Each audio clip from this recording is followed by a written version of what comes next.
The arms are relatively quick and easy to work up using the I-cord technique. Try it a few times and I'm sure you'll enjoy it too. So to start, you're going to chain 3. That's 1, 2, and 3 chains. And then insert your hook into that second chain that you made. Yarn over, pull through a loop like so. Insert your hook into the first chain you made, yarn over, and pull through a loop. So now you have 3 loops on your hook, and we're going to start on row 1. For row 1, you're going to actually pull your hook out of the left 2 loops. And after you pull it out, you want to be careful because you want to hold on to it with your non-hook hand. So in this case, my hook is in my right hand. I'm going to hold on to those loops using my left hand. So watch as I pull out of those 2 loops and hold on to them so they don't come undone. Yarn over, pull through the first loop, then insert your hook into the second loop, yarn over, pull through that second loop, insert your hook into the third loop, yarn over and pull through that third loop. And that's row 1. For the next few rows, you're just really gonna do the exact same thing. So yarn over, go through that first loop, insert your hook into the second, yarn over, pull through, insert into the third, yarn over, pull through.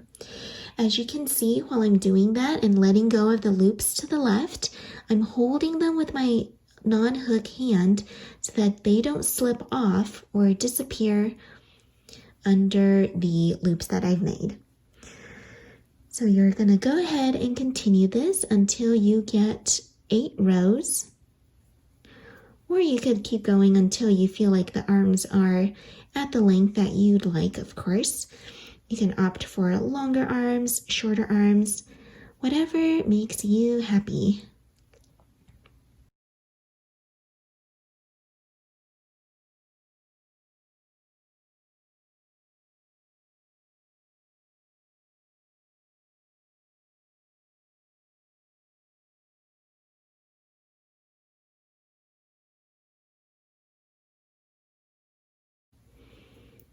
And here is row 8 on the finishing.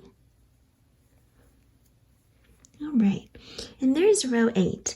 And the way you can count how many rows you've done if you haven't been keeping track is looking at, for me it's easiest if I look at the center little V's and count them up.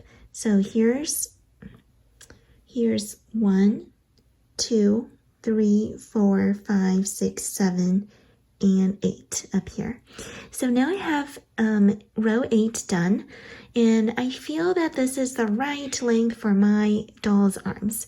So I'm going to yarn over and finish off by pulling through all 3 loops. And once you do that, you can call yourself done. You just want to snip off the end of the yarn. So here, let me pull out my scissors, excuse me. So once you've got that, you're just going to snip off the end, leave a long enough tail to do some sewing. And you're also going to pull in that little yarn end here. So I find it easiest to just flip the piece. Here's the front, flip it to the back side. I kind of insert my hook into the ends here.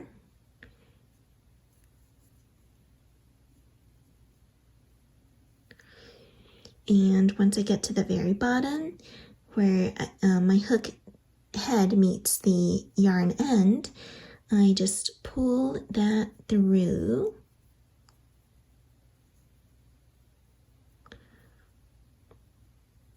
And there's my little arm.